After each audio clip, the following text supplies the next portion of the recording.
Okay guys, we're going to go over the home strength training routine and we're going to cover the big five. We're going to start with leg press, and as we go through these, we want you to move slowly and we want you to move through this routine relatively about a 5-second in either direction, but slow and controlled is the main thing I want you to get out of this.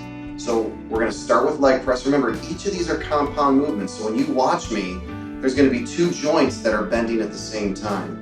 And that's the goal. We want to maximize our time with 5 exercises. So I have these bands here. I actually got these at Target. So you can get these anywhere though. You can get them at a retail store, at a sporting goods store. Some of them are advanced. This just happens to be a heavy duty, kind of a strong one. You can get them very light resistance, or you can get them to where the resistance is harder for you.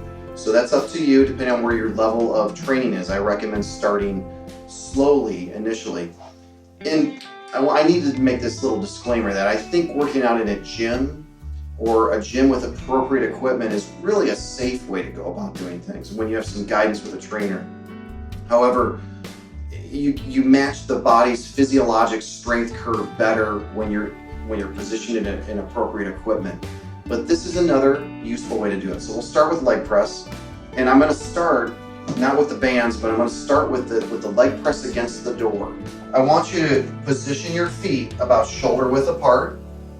You want them about 1.5 feet or 1 foot away from the door, with your butt against the door and your shoulders against the door. And what you're going to do is you're going to lower down as if you were going to sit into a chair. I want you to pause at the bottom. You see where my knees are at a 90-degree angle? Already I feel my legs and my knees start to fire.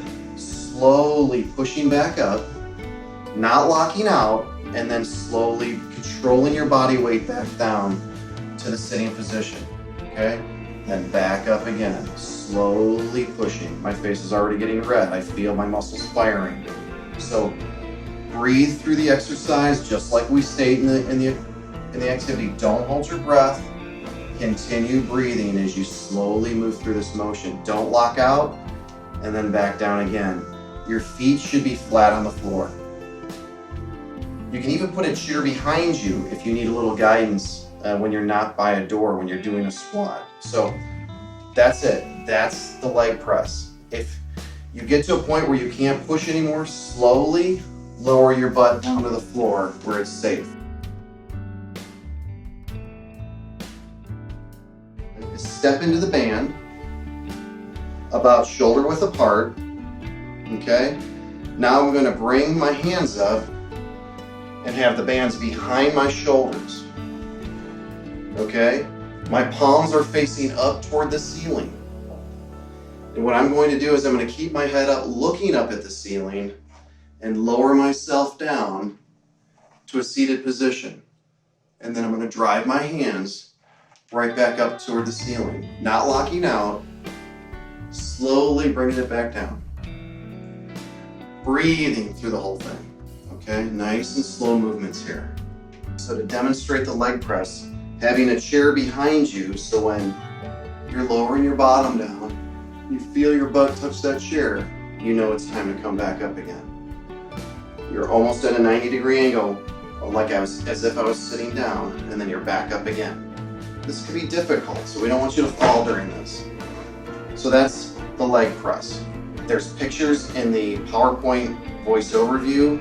You can do it against the door, which is great in a hotel room.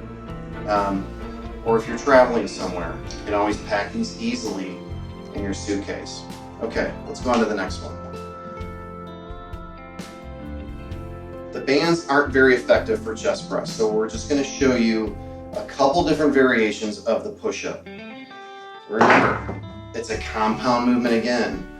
We're moving our shoulders and we're moving the elbow joint, and we're using our chest and our triceps and our shoulder during this movement.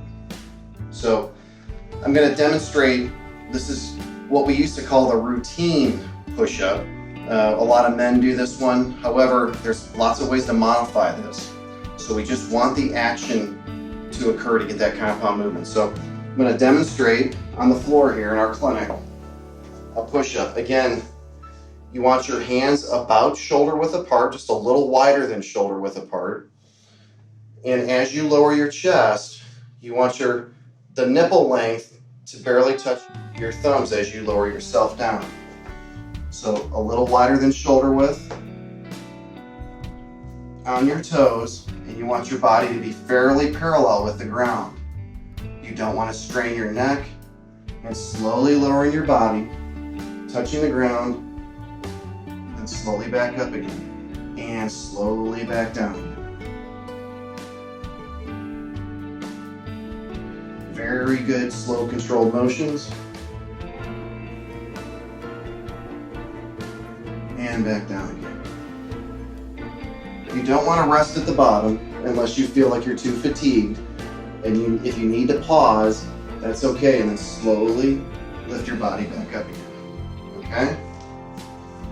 So that's the traditional push-up. A lot harder. You're carrying your own weight. There's ways to lighten that load. You can stay on your knees. And this is what we call the modified push-up. So the modified push-up is you're on your knees.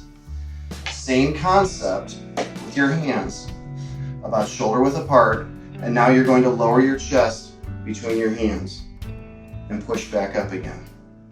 Okay, nice and slow, and pressing back up again. And you can change how difficult that is by bringing your hands closer to your knees, and it's a little easier. Okay, the further out you are, the harder it is. Okay?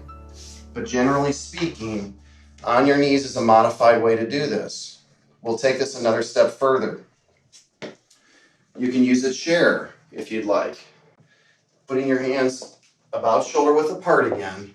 Now lowering your chest down and back up. And the closer you walk toward it, the easier it is. The higher you raise the chair, the easier it is. This could be a countertop in the kitchen.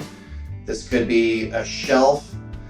Just something that's nice and stable as you push forward. About hands width apart, lowering your chest into the chair, and then pressing forward again. So, different variations of the chest press. The basic one on the ground, the modified one with the knees, and then using some device, a stable chair, countertop. Let me show you the countertop. So the countertop could be as simple as this, lowering your chest and then back again. Slowly coming back down and then back again. So the countertop may be a good place for some of you to start with before you escalate to the floor activity. Let's move to the overhead press. The overhead press we have to do with just the bands. The overhead press works the shoulder girdle. It works the entire deltoid group of muscles. It also works the triceps, the trapezius and neck muscles. So step into the bands. I want you to bring it back up again over your shoulders and then press it forward. Okay? I'm really asking a lot of these bands right now. Slowly bringing this back down, pause, and then slowly pushing forward. And slowly bringing it back down. The seated row, again, about shoulder width apart. And if you have to, you can shorten these bands, depending on what size bands you have, but we want you a little further than shoulder width apart, pulling your elbows past your back, and your thumbs should be touching right behind your chest, and then slowly bringing this back down. Okay? Straighten it out, slowly bringing it back, pulling down, elbows all the way back behind you. You want to squeeze your shoulder blades together, and then slowly bringing it back down. Okay. That's on the floor. If you had dumbbells, which we can try, we could always use a dumbbell and do another activity with that. Another way to do this is if we loop this around a doorknob, and you can pull these in and squeeze it, squeeze your back. You can see how my shoulder blades are squeezing together here. And then slowly releasing, controlling that band the entire way. Slowly bring it in. At the very back of this, you want to contract and squeeze your back muscles. And then slowly bring it back again. So there's another variation of the back seated row. The last one is the abdominal wall. And remember, your abdominal wall contracts as one functional unit. So all we want you to do is contract your rectus abdominis, just this part of the abdomen. You want your feet flat on the floor. Ideally, if you had some sort of padding, if you're on a hard floor, the better. It can be a little uncomfortable here. What I recommend people doing is just laying your hands across the top of your abdomen. And then you want to curl forward just enough to where your shoulder blades come off the ground. Slowly come back down. Right when those shoulder blades touch, you want to curl forward again. And then slowly carry it down. And then back up again. You see the slow movements? I don't want to see this, okay? And I don't want to see you coming all the way up. See that? I'm using my hip flexors when I pull my whole torso up towards my knees. I stop using my abdominal muscles. So what I want you to do is just curl forward. My low back stays on the ground, okay? See that? My low back's on the ground, and then I come back down. Okay? So that is the rule of fives. That is the big five, the exercises. It's part of the rule of fives. Some simple, easy things to do twice a week, guys. We want you to do 2 sets of each. Watch the strength training video. Call me if you have any questions.